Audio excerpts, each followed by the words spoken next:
Oh, interestingly, the football, which sums everything up, is the major part of this conversation because that's what the World Cup it's all about. First round of matches done, some of the second round of games already seen, some teams safely through to the round of 32, others likely to join in. But we'll pick up this last point of the conversation from what UEFA President Aleksander Čeferin said a couple of games into the World Cup, when he said the expanded nature of the World Cup has brought about some uninteresting and boring games. And I know that response drew a lot of ire from some participating nations, including virtually all the African teams who were playing at this World Cup, who were displeased by Cheferin's statement. I've not seen any kind of apology from him whatsoever, in any case, or coming out to maybe say, oh, let me clear the air on what I meant about this. So it seems he's quite, obvious about his position that the World Cup is not interesting in his books because it has been expanded. Well, I beg to differ though, because I think throwing up the World Cup or making the World Cup that expanded has, first of all, afforded a lot of other nations the opportunity to play for the first time ever. We've seen, records being set, some of them personal, some of them global. Eloy Room, the Curaçao goalkeeper, making 15 saves in a World Cup match. That's a World Cup record.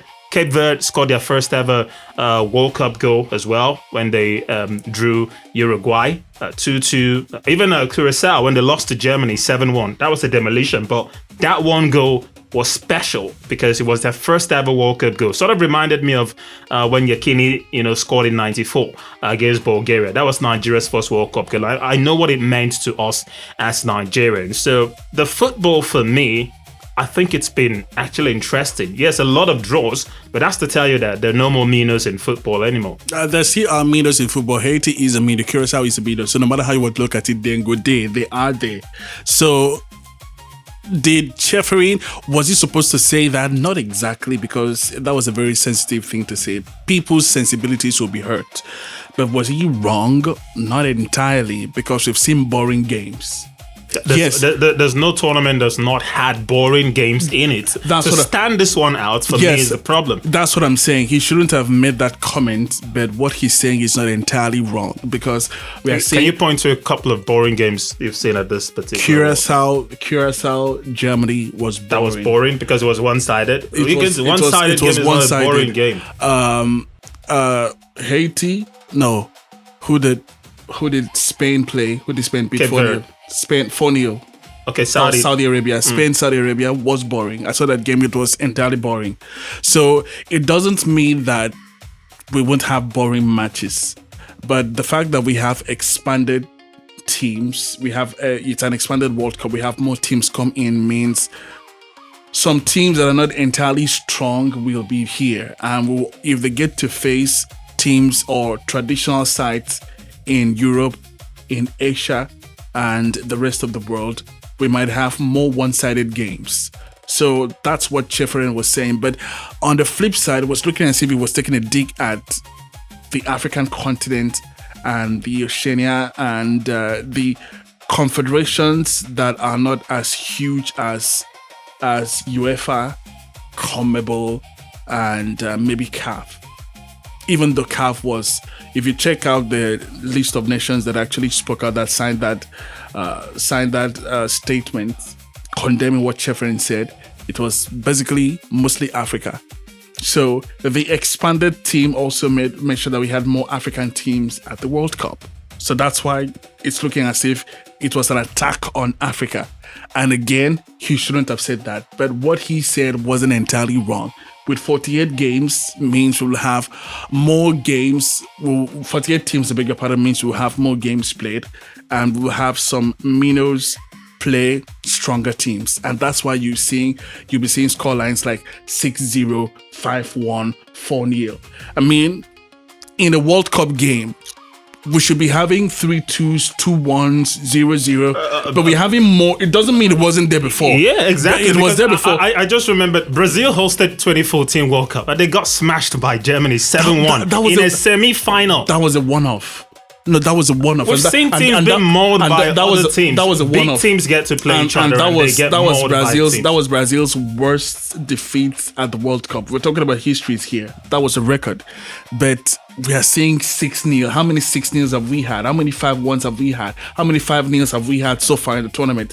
When scorelines are large like this, it looks like the game is one-sided. So someone can actually sit back and look at it and say, oh, we have how many games? We thought that this game probably we'll have more Spain Cape Verde kind of match, where Cape Verde are the underdogs and they're holding Spain down. It's about the teams now, and not necessarily because the structure provided that you're going to have more teams at this World Cup, and so a lot of boring matches in quotes will be thrown up. So why if Cape Verde were able to hold Spain to let's say Spain had beaten Cape Verde 4-0. We would have said that was a boring match. This is Cape Verde's first World Cup, just as Curaçao and Haiti are also playing at their first World Cup. So for me, I think it's about a team being able to bring on their quality regardless of the opposition you faced, and also because I think this is the first time. So if the teams can't bring this quality, people will definitely talk about it. If we have more Cape Verde Spain kind of matches than Curaçao Germany kind of matches, people wouldn't talk about it. I saw Spain Saudi Arabia yesterday 4-0. I saw Belgium drew Iran 0-0. I would every day pick Spain versus Saudi because I saw goals. That's the beauty of football, getting goals scored.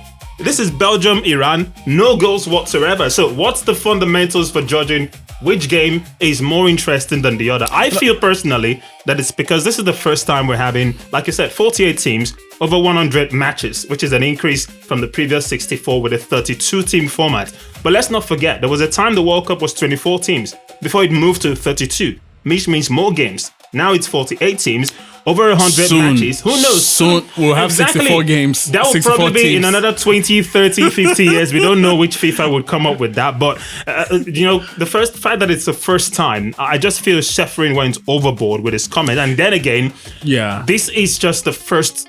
He made that comment when we're just a few days into the World Cup. He didn't even give us a chance to see the rest of the matches from the end of the first round, which actually threw up exciting results. It was very reactionary post that game, the Germany-Curaçao match, because I don't even know what I saw in that game. It was on a Sunday. It was really heartbreaking seeing Curaçao get demolished that way. But at the end of the day, as I said early on, this man shouldn't have said that.